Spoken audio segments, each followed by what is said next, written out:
Nikhil, the Belt and Road projects have been accused by some as being debt traps by China. What's been the experience of Sri Lanka?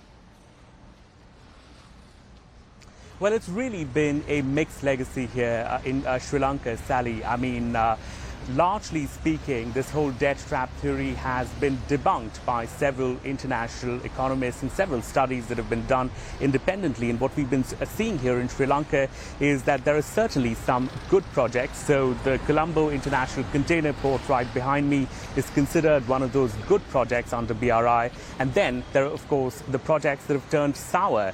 And there are a number of reasons why projects here have turned sour, including things such as revenue projections going out of whack, being inflated in the first place, or things like the locations not being really conducive for these geostrategic routes that BRI is known for. And we, in fact, visited one of those projects that have turned sour, the Hambantota port on the southern tip of Sri Lanka, and take a look at what we found. So this is the Hambantota port on Sri Lanka's southern tip. It's very often held up as an example of everything that's gone wrong with China's Belt and Road initiative.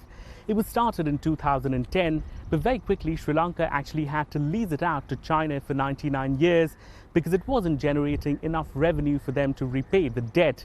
And this led to allegations that Colombo was actually having to cede control over a strategic national asset. And then there's this, the Mattala airport just a few kilometers away.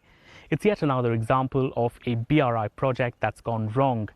It's often called the emptiest airport in the world, has the capacity to handle about 1 million passengers, but in reality gets only about 10% of that every year.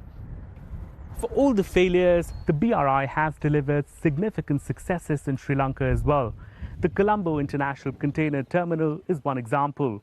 Also, half the country's expressways are either built or funded by China. And these investments came in at a crucial juncture. These investments were useful to complement Sri Lanka's economic development after the end of the war. However, Sri Lanka didn't properly do the industrial master planning to have these projects deliver proper rates of return. Second, China's policy banks probably pushed the money on a Sri Lankan bureaucracy that didn't have the capacity to evaluate them properly. And that, was Mr.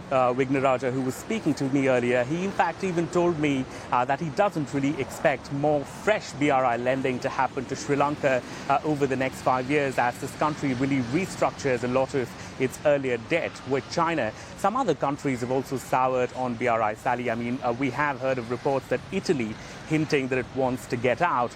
And that really does tell you that the next 10 years of BRI are unlikely to be like the past 10 years of BRI. The projects are expected to take a longer time to execute, that the ticket sizes could be much smaller, and of course they could be more environmentally friendly, because that has been one major concern about the BRI projects. But certainly, as we've seen at that conference happening in Beijing right now, it is still a force to reckon with about $1 trillion in lending and some 130-odd countries that are in attendance.